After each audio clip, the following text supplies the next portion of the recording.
यदि तुम उन्नति करना चाहते हो, धनवान बनना चाहते हो, तो इसके लिए क्या करना चाहिए? इसके लिए आपको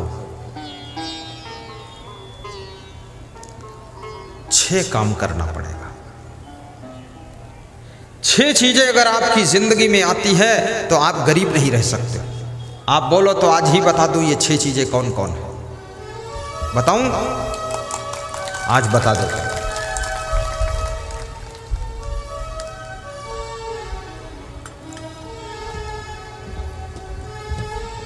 ये 6 चीजें ध्यान से सुनना, चूकना नहीं है।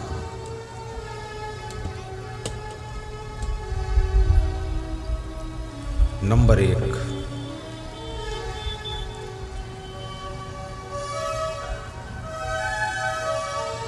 उत्थानम। उत्थान करने के लिए 6 चीजें हैं। ऊपर उठने के लिए, आगे बढ़ने के लिए, विकास के लिए। उत्थानम। संयमो दाक्ष्यम अप्रमादो धृति अस्मृति समिच्छा समारंभो विद्धि मूलम भविष्यतु। ये विदुर जी ने धृतराष्ट्र को बताया है। नंबर 1, संयमो। जो लोग धनवान बनना चाहते हैं, आगे बढ़ना चाहते हैं, उन्नति करना चाहते हैं, उनके लिए फार्मूला है संयमो। संयम का अर्थ होता है नियंत्रण। नियंत्रण का अर्थ होता है कंट्रोल। कंट्रोल का अर्थ होता है क्या? कंट्रोल का अर्थ कंट्रोल, और क्या अर्थ? संयमो यानी जिनको अपने आप के ऊपर संयम है, नियंत्रण है, कंट्रोल है। आपने महिलाओं को भोजन बनाते हुए देखा होगा, तो भोजन एक तो भगोना होता है, पतीली होती है, और दूसरा वो कुकर होता है। तो भगोना में जब दाल पकाती है तो 1 घंटे में दाल पकती है, लेकिन कुकर में जब ये दाल पकाती है तो केवल 7 मिनट में दाल पक जाती है। अंतर क्या है? चूल्हा वही है, गैस वही है, बनाने वाली वही है, दाल वही, पानी वही, सब वही, केवल बर्तन बदला हुआ है। बर्तन में क्या फर्क है? भगोने में जब पकाती है तो स्टीम बाहर निकल रही है, लेकिन कुकर में जब दाल पकाती तो स्टीम बाहर नहीं निकलती, अंदर रहती है। स्टीम कंट्रोल में है, नियंत्रण में है, तो दाल 7 मिनट में पक जाती है। याद रखना, जो 70 साल में तुम विकास करोगे, अगर तुम्हारे ऊपर कंट्रोल है, नियंत्रण है, तो वो 7 साल में उतना विकास हो जाएगा जो 70 साल में करोगे। तो अपने ऊपर कंट्रोल क्या करोगे तुम? अपने ऊपर ये मन को कंट्रोल करना। कभी मन आपका ललचाता है कि दारू पी लूं, तुरंत कंट्रोल करो। कभी मन ललचाता जुआ खेल लूं, ताश खेल लूं, कंट्रोल करो। कभी मन में गुस्सा आती है तो मन होता गाली दे दूं, माँ बाप को गाली दे दूं, पड़ोसी को गाली दे दूं, तुरंत कंट्रोल करो। कभी मन में लालच आता चोरी कर लूं, चोरी से भी मन को कंट्रोल करो। सारी बुराइयों से जो अपने मन को कंट्रोल कर लेता है, उसका विकास तीव्र गति से प्रारंभ हो जाता है और उसको कोई रोकने वाला नहीं। कभी मन में आलस्य आता है, आलस्य से भी अपने को कंट्रोल करो। ऐसा मन बोलता ना, कर लेंगे, देख लेंगे, हो जाएगा, क्या चलती है, कंट्रोल करो। संयमो दाक्ष्यम। अब दूसरा लक्षण, दूसरी बात, दाक्ष्यम बनो। दाक्ष्यम क्या होता है? दाक्ष्यम माने दक्ष होना। दक्ष माने पारंगत होना, पारंगत माने प्रवीण होना, प्रवीण होना मतलब कुशल होना, कुशल होना मतलब मर्मज्ञ होना, मर्मज्ञ होना मतलब स्पेशलिस्ट होना, स्पेशलिस्ट मतलब विशेषज्ञ होना। अरे यहाँ पर रायबाजी सिखाने के लिए थोड़े बैठा हूँ, एक बात बता दूँ, बात खत्म हो। हाँ, वो कोई हिंदी थोड़े पढ़ा रहा है, बस इतना। दक्ष बनो यानी कुशल बनो। तुम्हें दक्षता हासिल होनी चाहिए। जैसे मैं प्रवचन करता हूं, तो प्रवचन करने में यदि हमको दक्षता हासिल है, कुशलता हासिल है, तभी तो हमको लोग बुलाएंगे, नहीं तो कौन बुलाएगा। हम बोलेंगे थोड़ा थोड़ा प्रवचन आता है, तो थोड़ा थोड़ा वाले कौन काम, थोड़ा थोड़ा तो सभी को आता है। पूर्णता होनी चाहिए। मुकेश अंबानी का जो ड्राइवर है उसका वेतन 2.25 लाख रुपये महीने है। यहां पर तो 2.25 लाख में तो कम से कम 25 ड्राइवर मिल जाएंगे, लेकिन वे ड्राइवर किस मॉडल के होंगे? मुकेश अंबानी का जब ड्राइवर गाड़ी चलाता है, मुकेश अंबानी को डर नहीं लगता, गाड़ी कहीं लड़ नहीं सकती। और मुकेश अंबानी का ड्राइवरी के साथ साथ वो ड्राइवर मैनेजमेंट भी करता है, सारी सेटिंग कर देता है।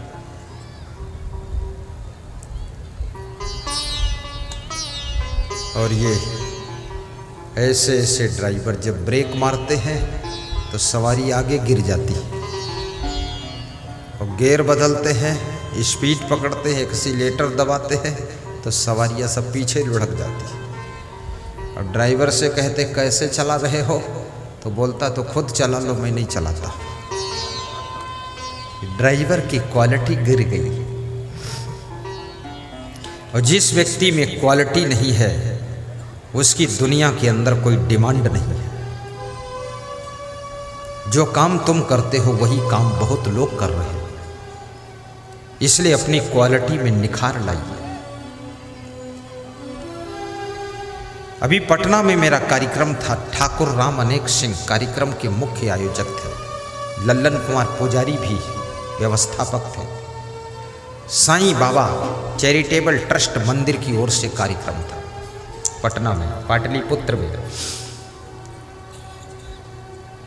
तो वे मेरे लिए पराठा और सब्जी बनाकर लाए, तो मैंने कहा सब्जी बहुत अच्छी है, क्या बात है। तो उनकी पत्नी ने कहा कि मेरे पति जी ने बनाया है।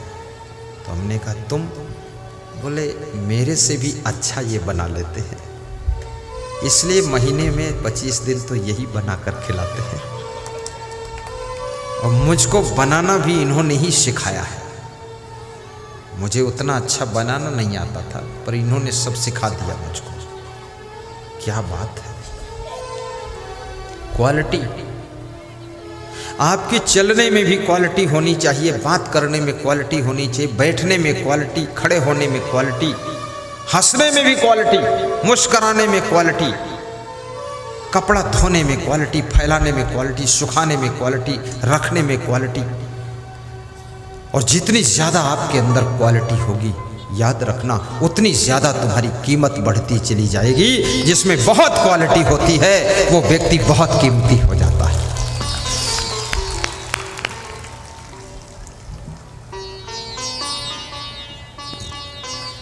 सासू को भी अपनी क्वालिटी में विकास करना चाहिए, बहुओं में ही क्वालिटी होना चाहिए, केवल चेहरे में क्वालिटी नहीं। कितनी महिलाएं और कितने पुरुष केवल अपने चेहरे को सुंदर बनाते हैं बस, बाकी उनकी पीठ में गोबर लगा है, कोई मतलब। चेहरा सजाते संवारते रहते हैं, केवल चेहरे से काम नहीं चलेगा। गले में सुंदर हार है और गले की आवाज ऐसी कर्कशा आवाज है,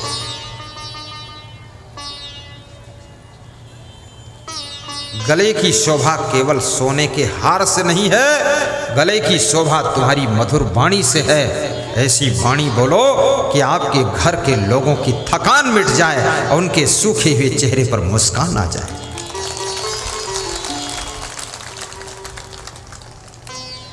राजस्थान में बहुत से पुरुष लोग भी चैन पहनते हैं, और इतनी मोटी चैन, 250-250 ग्राम की चैन, 400 ग्राम की चैन। तो मैंने कहा ये 400 ग्राम की चैन?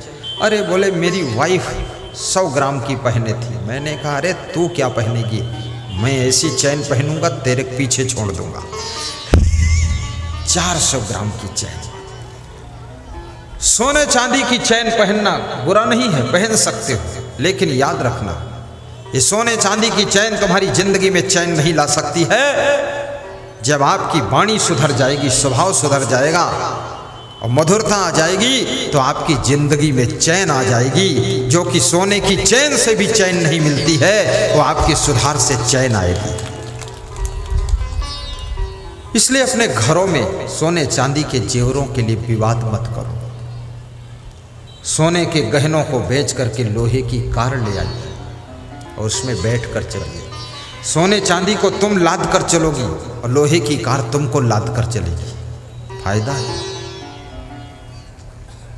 और नारी का सबसे बड़ा आभूषण पति की प्रसन्नता है और पुरुष की सबसे बड़ी महिमा पत्नी को संतुष्ट रखना, खुश रखना।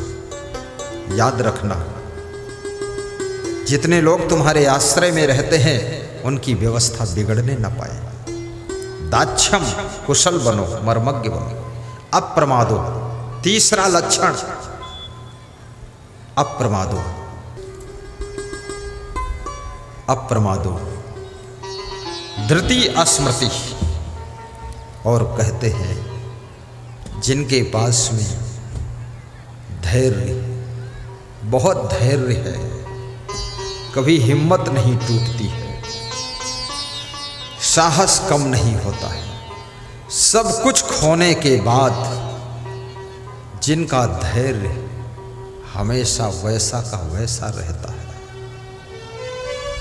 याद रखना, महाराणा प्रताप का चित्तौड़ का किला जब मुगलों ने कब्जा कर लिया, जंगल में जाकर के घास की रोटियां बनाकर खा रहे थे महाराणा प्रताप। लेकिन उनका धैर्य और साहस,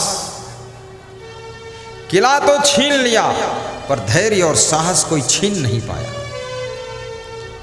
पुनः जंगल में सेना तैयार करके अपने चित्तौड़ के किले को वापस लेते हैं, अपने राज सिंहासन पर विराजमान होते हैं और साथ साथ में मुगलों को खदेड़ कर बाहर कर देते हैं। याद रखना, तुम्हारा धैर्य, तुम्हारा साहस, तुम्हारी हिम्मत खोया हुआ सब कुछ वापस लाने का काम करता है। इसलिए कभी धैर्य को टूटने मत देना।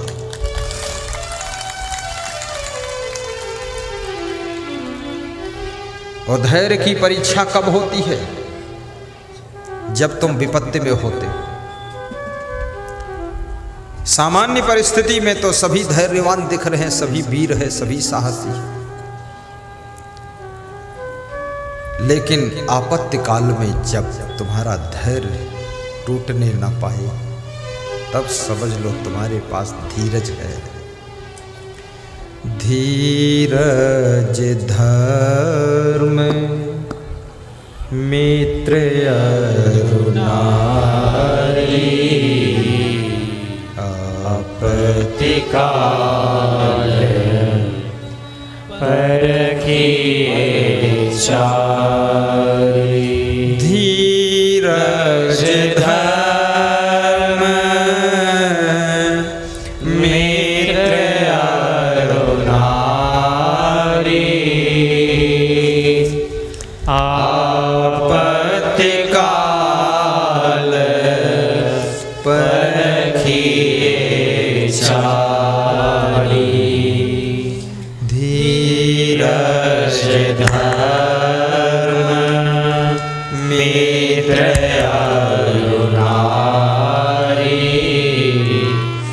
आपत्ति काल परखिए चारी।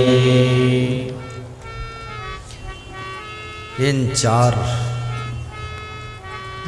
चीजों की परीक्षा आपत्ति काल में होती है। जब पति किसी आपत्ति में फंसा हो, तब नारी की परीक्षा होती है। जब तुम्हारे पास में धन भी ना हो, कोई बड़ा पद भी ना हो, शरीर में बीमारी भी आ गई हो, दुश्मनों की संख्या भी बढ़ गई हो,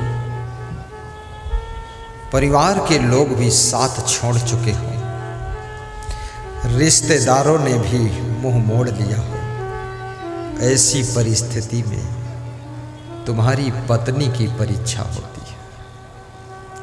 ऐसी कंडीशन में जो नारी अपने पति का साथ देती है वो नारी केवल नारी नहीं है, वो नारी नारायणी है। वो नारी नारायणी है, वो देवी स्वरूप है।